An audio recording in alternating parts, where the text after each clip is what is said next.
clearing the exam, the mains part goes, I mean, I'm just going to come to the topic because I don't think there's any point beating around the bush, right? So, as far as the writing part of mains is concerned, I was very crisp and very precise in what I wrote this year. And you know how we try to tell a story, we know like there's a huge question and we know like 1% of it. So what we do is we write that 1% and then we repeat it 500 times in 500 different ways, hoping that the examiner will not notice. And since there is a word limit of 250 words or 200 words, let me just finish that, and you keep writing the same thing in 500 different ways, and then at the end of it you tell yourself, yes, I've attempted everything. I did that in 2013. I did do that, and this year I realized all that happens is you waste your time and you basically come out with a huge ache in your hand and your fingers. So I didn't do that. I wrote whatever I knew. I skipped questions where I did not know the answers, and if I knew 10%, I would write 10%. If I knew 40%, I'll write 40%. And I did not bother about the word limit, and I would really recommend that please don't bother about that. Write whatever you actually know. Don't try to fool the examiner. He's reading 13,000 copies, right? I mean, it's just not going to work. I mean, I did that. I did that last year. So the good thing that I can do is I can honestly judge myself. So it helps to be able to be critical of yourself and your performance and in all reality, and not blame the circumstances and not blame the examiner and not blame the question paper. It helps.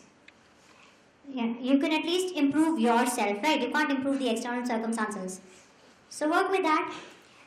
So I did not waste my time in the exam by beating around the bush and writing about things that vaguely resembled what they had asked in the question. Because that's another thing we do, right? We write vague answers. So we go in all directions and sometimes you miss the point of the question completely. So what I do is I keep reading the question again and again while I'm answering it, just to keep myself on track. So I'll give you precisely what I did in the exam, right? So every question I would answer it. I started answering in points because till date I had been answering in paragraphs and that doesn't work. Even in my optional, I wrote in points, like precisely to the point answers in points, and I underlined the keywords, not the whole sentences, the keywords most of the time. I did not use 500 colored pens that girls do, right? And I just don't understand, how do you hold that many pens in one hand? You know, that pink and the purple and the blue and red and green. I don't know, how do you do that?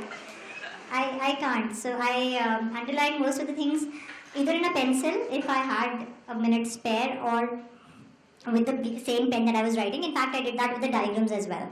Oh, yeah, you told me, actually Kunal told me to discuss a few things, so I'll come to those later. But so write your answers in points. If you can give a starting or an ending, okay. I did not have the time. There was just too much to write. So most of the times I did not do that. If you can form a diagram somewhere, go ahead, make that.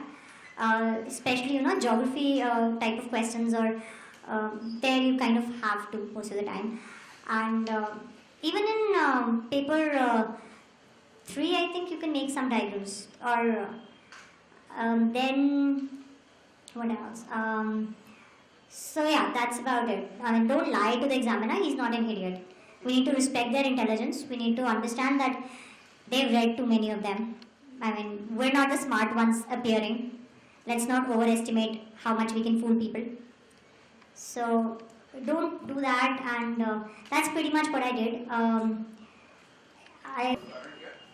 for the first time like others. So, like Gandhi's experiment with truth, we are facing the experiments with anxiety. So my question is, there is an accepted notion that we all have to answer a balanced answer. So what my question is, don't you think our personality doesn't come out in a balanced answer? Rather, we should drift to somewhat convincing conclusions towards the end of the answer. Is it good? Is it safer? Or still we should hang in balance and let the interpreter interpret his own? You'll have to actually bring in a particular question in this case. See, in ethics paper, you anyway have to give an opinion. Right? Ethics. Second part is it good to prepare for the interview? Like Yes, please do. I remembered that I had the interview on the night before the interview. I have 162. Okay. And Please do prepare. last question. When the checker is reading some 1,000, 2,000 papers, how do you I'm not the checker. not exact, but then how do you judge the language of the answers? Like, does it play a good I'm sure it does. cutting edge? I'm sure it does.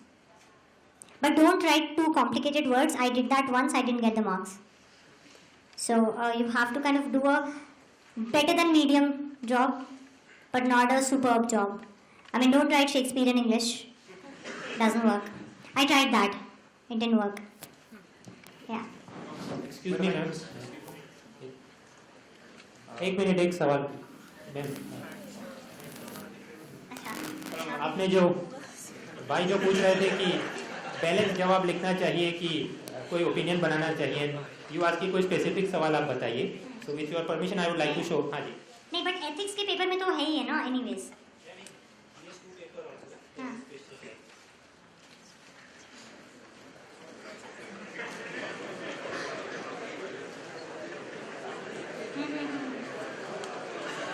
Okay, this is the question.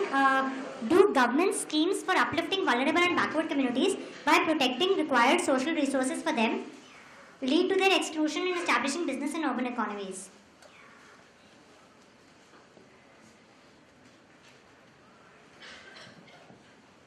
Okay, so this is something that they're asking you an opinion for, right? What I would do in this is, I would say, what are the benefits of those schemes? What are the possible negatives of those schemes? And does the exclusion happen? So then you deal with if why would the exclusion happen, right? And then what you basically write is, once you've written the answer of exclusion, you will know yourself that is this valid or not? Is this a valid enough argument which can be generalized or not? Okay, if it can be generalized, then you write that yes, it is leading to it. So what we need to do is have schemes which do this. Okay, if it is not happening, then you say, but since this is not that big a factor, I don't necessarily think, though we should try to avoid it and be careful about this. There will be some situations where it will be, and some situations where it won't be. And by the way, this kind of question, generally you will have some government data for this. There would be some report which would have come out that year where this would have been discussed. So there would be an opinion which is already given from the government side, and to be honest, they do want to listen to their own opinions. It's the truth, which is why you need to read government documents, because they do want to listen to their own opinions. You can just give different factors to that, but they do want to listen to that. Because writing a balanced answer which is a general good will leave a question next. That Yeah, so you have to kind of, you have to give a suggestion in such a situation. So finally it's good not to... Yeah, in such a situation you have to. They want you to give a suggestion here. Yeah, you had a question there, no? Yeah. Prelim that, and what is the basic difference that factual questions are asked in prelim mode? Okay, you're asking this to the world's most laziest person. There was CSAT. I was very, very lucky. You guys are not as lucky as us. So yes, that's the fact, right? CSAT. See, the thing is with CSAT, there is something solid. There is a place where you know you can do, right? With GS, nobody really knows. So I never actually prepared for prelims. My whole soul, everything was focused that CSAT would sail me through. Like my score this year, right? 206. I have a 76 in GS. So you can imagine how brilliant I am at GS and how much I would have prepared by the time prelims came around. I wasn't even sure that I wanted to give the exam, so prelims was... I've never actually prepared for prelims except my first attempt. Like I said, because that time there used to be an optional paper. So you basically covered one subject completely by the time prelims came. That time I studied that was the word, I studied. So CSAT, it kind of was a beneficial thing for lazy people. But I don't know, you guys will have to actually prepare for both. Because you can't do that now. If GS is what counts, and there are people, by the way, who get 125, 130, 134 also in GS alone. So if those are the people who are clearing, then You will have to, even though the approaches are quite different, because the factual data doesn't come in mains. If you see the question paper, there's hardly any factual question. So you will have to do both. I never prepared for prelims. I only did mains. I didn't even do interviews. So yay. Yeah, somewhere in the back. Okay, yeah. First of all, good afternoon. Good afternoon. Congratulations for your achievement and Thank thank you you. for being a part of this motivation period. Thank you. My question is. By the way, this is not an achievement, huh? Yeah. So my question is regarding the mains portion that most of us are facing the problem that when the question comes, we know only the 10 to 20% about the question, not the entirely connected portions. Why wouldn't you know more than 10 to 20%? No, means not the connectively all the about the question, only on the core portion of the question. No, but why would that be? You would know everything else. No, but in the mains portion, only we don't know everything about it. Only 10 to 20% of the portion. No, Answer portion. are you saying that if you get 5 hours to write one question, then the kind of answer you can write? The mains portion, the 20 mark questions. 20 marks? I didn't get it. What are you talking?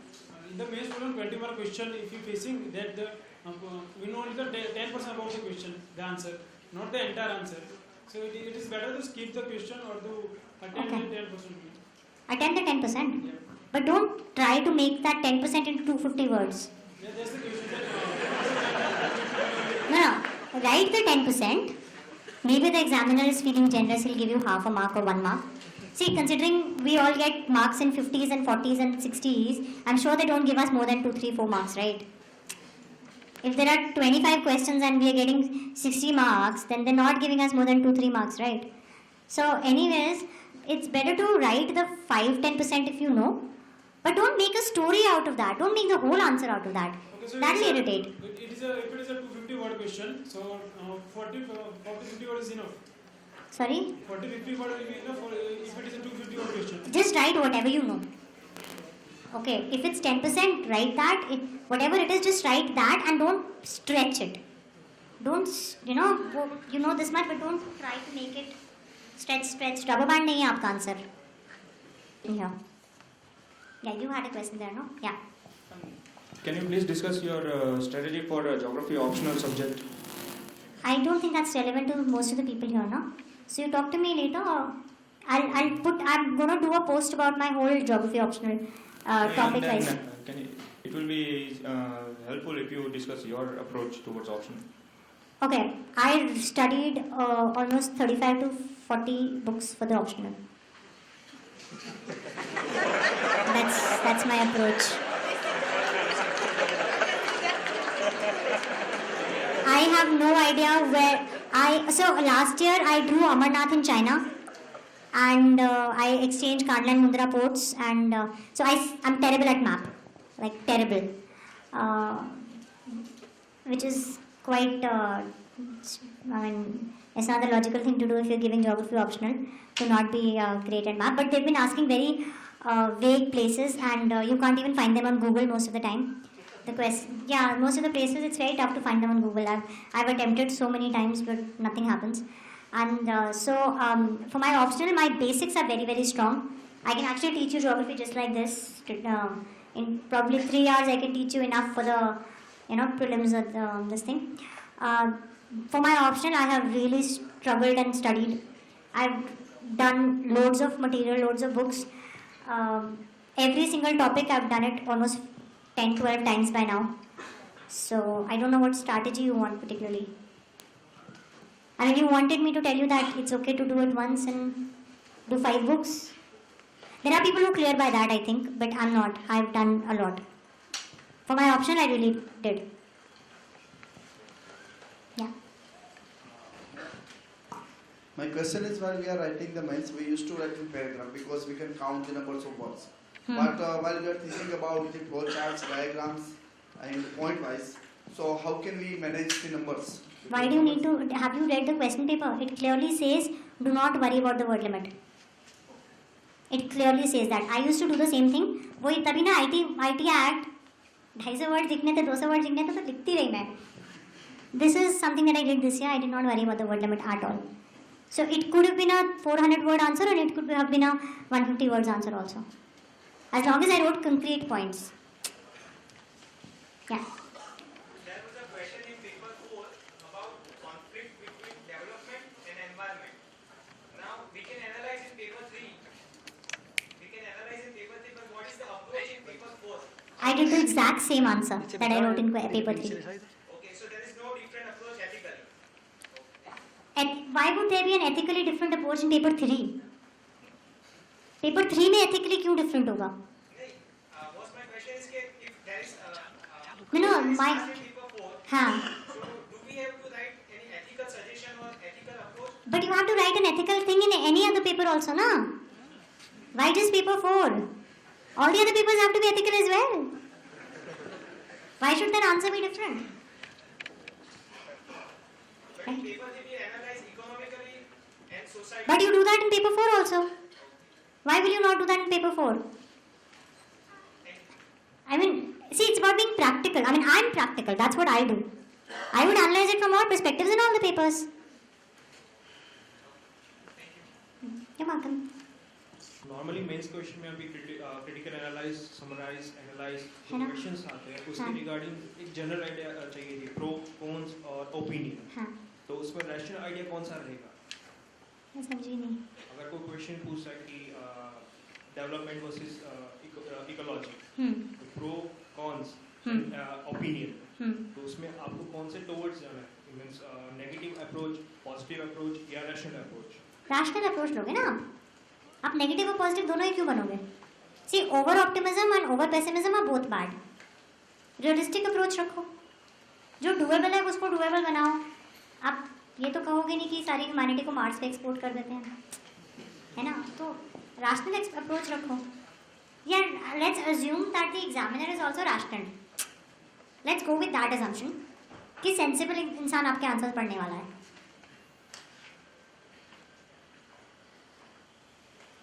Yeah.